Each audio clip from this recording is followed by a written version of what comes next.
To introduce this month's awesome director. His name is Dave Seeger, and he's a good friend of mine. We met on Film Fights way back, so he also knows cool people like Justin Johnson. He's an award-winning freelance video producer in Los Angeles and has directed some really cool projects like IKEA Heights, a melodramatic Channel 101 show shot entirely inside an actual IKEA store. He also co-created a complete remake of the 1984 film Footloose, assembling scenes from 58 of his filmmaking friends, including one scene shot by Eric Beck. Dave is also friends with Dan Harmon, the creator of the NBC show Community, and Dave has shot behind-the-scenes and promotional videos for the show, and even produced Abed's student film in Community's first season. Dave Seeger here on Video Chat, so we'll learn more about his background and find out what he's working on this month for the Awesome Directors Project. Hey Dave, how are you? Oh, I'm doing pretty good here in California. What's kind of going on in your life and career right now? Lately, right now, I'm a freelance director, so I've been doing a lot of just various freelance gigs. I do a lot of work for a company called Break.com, doing web commercials, and basically being a freelance director, I just take on anything, any directing or editing or producing related job if I have time for it. A lot of our audience is kind of curious about how to get into freelance work. I do a lot of freelance work, so do you have any advice for how to find work in the first place? I guess getting into freelance work, a big part of it is just, one, people trusting your ability so that they're comfortable hiring you. Just keep making stuff for fun. Take any and as many jobs that come your way, because you never know which one's going to link into, you know, doing cooler stuff. You do so much freelance work, but you just put out a lot of videos on your own. Like, do you have any idea how many videos you've made in your life? It's something like 500 videos, because I was doing like weekly videos for, you know, like 2 years and stuff like that. So I'm sure I have a bunch of, too much. I've done too much. I have too much little weird things. Well, that's what I'm excited about this month, is just knowing that you have so much experience, because you do so many different things. So do you want to tell us about what you have in mind for a project for the Awesome Directors Project? I've been getting really into doing music videos lately. I'm a big music fan. I get really excited about new music, and I get really motivated about finding an artist that I want the rest of the world to know about and stuff like that. So I've been sort of, now that I'm, you know, as I have more free time in the freelance world, I've been tinkering with various music videos. I've got a couple in the works, and so for this, I'm starting up another new music video. I'm using this as an opportunity to make a cool music video for this band called Flint Eastwood, who are pretty cool. And yeah, I just want to, their song, I think we're doing it for this song called Rewind, and so we're going to do some reverse motion kind of stuff, and it should be really cool. I'm looking forward to it. There's some specific effects that I'm going to be doing in the video that I want to sort of break down and demonstrate. I don't consider myself an expert on anything. I've been doing this stuff for a while, and I have fun doing it. So I want to try and just like pepper in as much little lessons, little personal filmmaking philosophies I've learned from doing this stuff, low budget filmmaking philosophies. I'm going to try and pepper in throughout as much as possible. How do you come up with an idea for a video? And we've all had this problem. You come up with an amazing idea, but it's impossible. Either it's too expensive, or you can't find someone to play the 68-year-old skateboarding professor. So Dave recommends planning your production before you're done coming up with the idea. Remember that kid from Super 8 always screaming about production value? If you think about the locations, people, and props that you have access to that other people might not, that's your production value. And it might be the best starting point for coming up with your ideas. Hey everybody, it's me, Dave Seeger, freelance web video maker and goofball idiot. If you may remember from last week, I'm going to be making a music video for the band Flint Eastwood for their song, Rewind. Now, I haven't actually started shooting the music video yet, so I don't have much practical action to show you. I'm actually in the pre-production phase, or rather the coming up with ideas phase, which I like to call the pre-production phase. Pre-production, coming up with the idea. Where do ideas come from? Are they generated uniquely inside your brain? Do they come from ghosts? Eccentric director David Lynch subscribes to the theory that all ideas exist on a mental plane we all share called the collective unconscious, and we simply need to take the effort to access them. When you think about a concept, it's like you're fishing for the idea in this big pool we all share, trying to catch the fish you're looking for. So you get your hook and your bait, and you drop them in the water and focus on pulling up this big fish of an idea. I really like that metaphor, inspiration as like fishing for ideas. So lately I've been fishing for ideas for this music video. To get started, I just listen to the song a whole bunch, and I just let it wash over me. Think about how I'm reacting to it, what sort of images pop into my head. And that's the first and most important tip, just listen to the song. Get it on your MP3 player, drive around. I've found that when my mind is occupied by something like driving my car, my subconscious gets a chance to really drift around, and I'm more inspired. It's important to understand where the song changes and how it shifts, and so what I've started doing when I'm working on a music video is I build what I like to call a text-o-matic.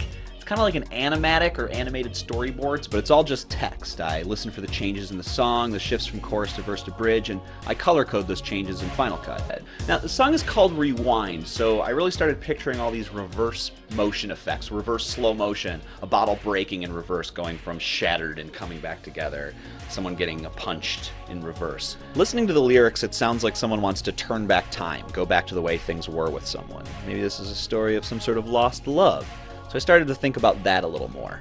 Now, I know I don't want to go too literal with my interpretation of the song. I don't want to hear her sing "Turn Back Time" and then you see a clock going in reverse, because I don't really like music videos that go too literal. And I think that's important when you're making anything, to think about the things you like. I like a music video where there's interesting effects that continue to escalate and promise that more interesting things are going to happen. I like a music video where you see the artist singing the song.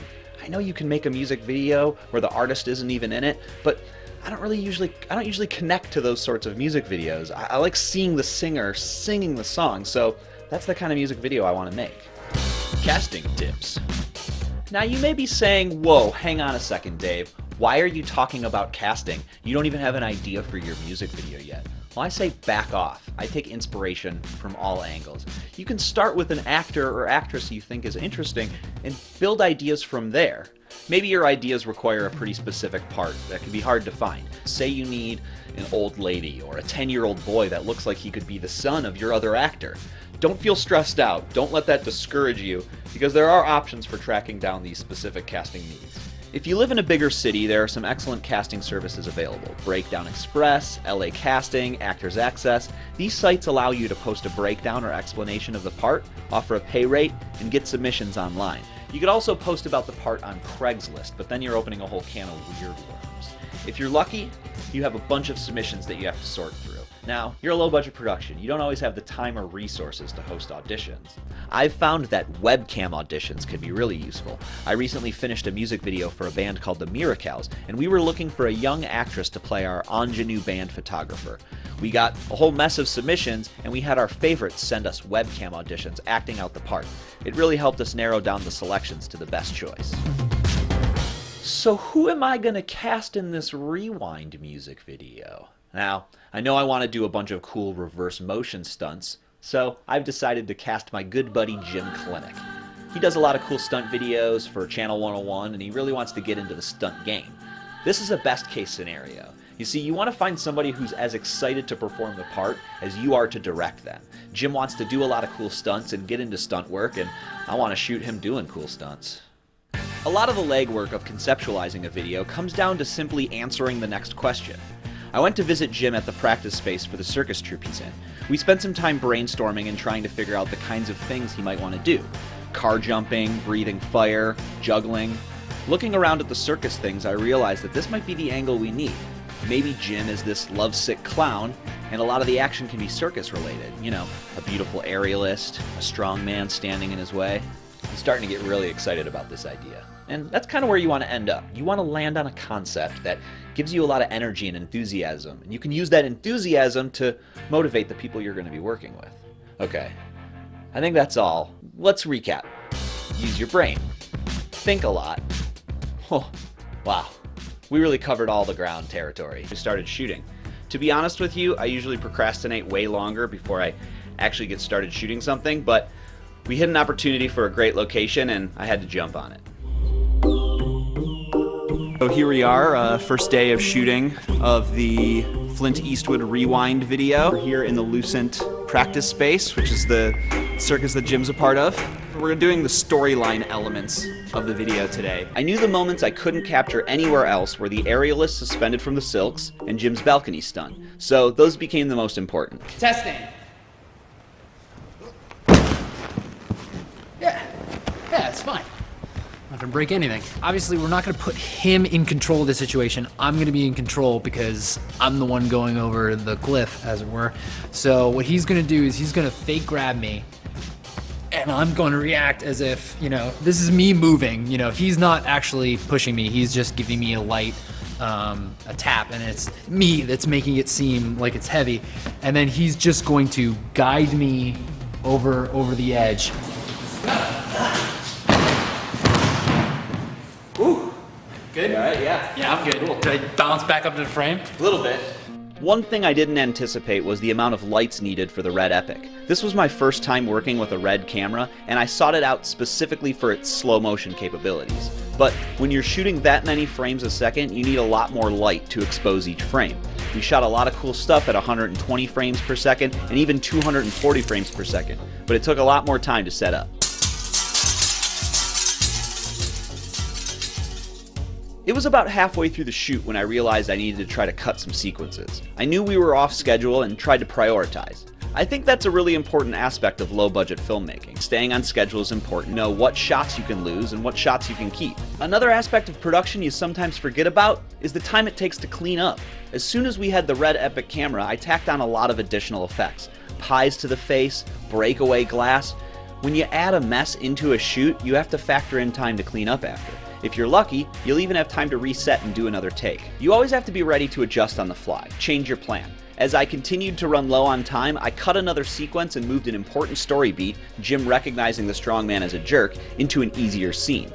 Be totally prepared for everything to go right, but be ready to change and adapt when things go wrong. Can't fix my bloody wounds. I can't let you stay here, but you won't go away. Here's an example of the kind of shots that are going to be in the music video. We see Jax, the lead singer of Flint Eastwood, singing the lyrics while Jim, our lovesick clown, is juggling in reverse slow motion. We projected Jax onto the wall as a practical effect. Always pay attention to things that look cool. You never know how you can fit that into an interesting video.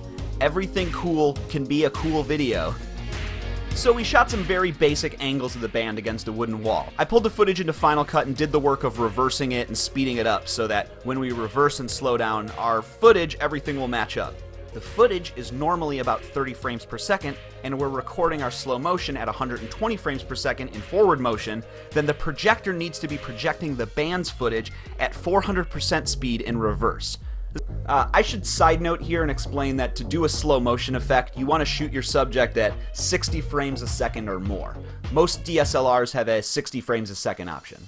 Before shooting, I ran several projector effects tests in my bedroom, and it seemed to work out. I shot footage of myself at 60 frames a second, with the projector playing footage of the band reversed at 200% speed. When I imported these clips and conformed them to 30 frames per second and reversed them, I was able to match up with the music, and it all worked out pretty good.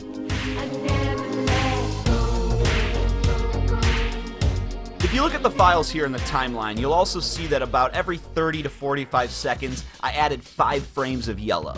These I call my sync frames. Since there's no audio playback, I need to figure out how to line the files back up with the music when I put them into the computer. These sync frames were helpful in that I could go back to my export timeline and line this up, just by looking for where those 5 frames of yellow were. I'd exported several files at different speeds and had them ready to go to project on the wall at Lucent, reversed and sped up footage of the band. We tried it during Jim's juggling and Jim's fire breathing. Sometimes I couldn't see my sync frames and had to align the clips from finding the same hand position at the same point in the song. It took a little bit more time, but I eventually got them to line up. Now, as I mentioned last week, we didn't use this effect much on the first day of shooting. The files kept glitching out on the computer, and it wasn't worth it to try to problem solve and figure it out in the time we had in the space. So on our next day of shooting, our big projection day, driving around and projecting on buildings, I decided to burn the files to a DVD and connect a DVD player to the projector. This eliminated any computer playback issues. This time around, I also added numbers to these yellow sync frames, so I knew exactly where I was in the song when I was looking at the footage later on. Alright, so if you thought we weren't being indie enough before, We've got a DVD player plugged into the AC adapter of a rented $19 U-Haul pickup truck, which is our camera car, to shoot tracking shots while we power a projector with basically a surge protector with a battery backup. We drove around downtown LA and got a lot of cool stuff. I think the reverse motion will look disorienting and the projections will look really dynamic. It should tie the band into the video in a really cool way. I mean, sure, we could have used After Effects and just superimposed the band onto the buildings in post, but something about that seems less interesting and kind of fake. I really like these practical, disorienting effects where, you know, when you look at them, you can't quite figure out how they were done. I'm David Seeger. Goodness gracious.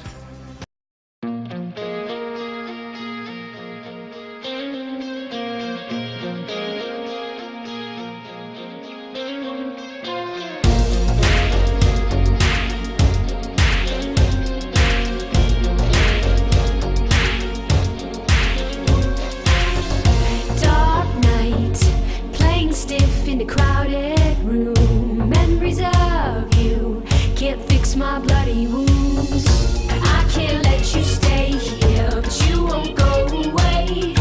I can't let you stay here. You're tattooed in my brain. If I could, I would change it all. Turn back time, winter into fall. Rewind life, unless I will just hold you.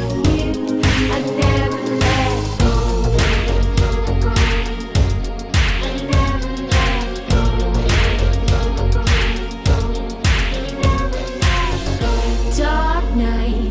Laying chilled in a motel room. I try to forget you, but it's much too soon. I can't let you stay.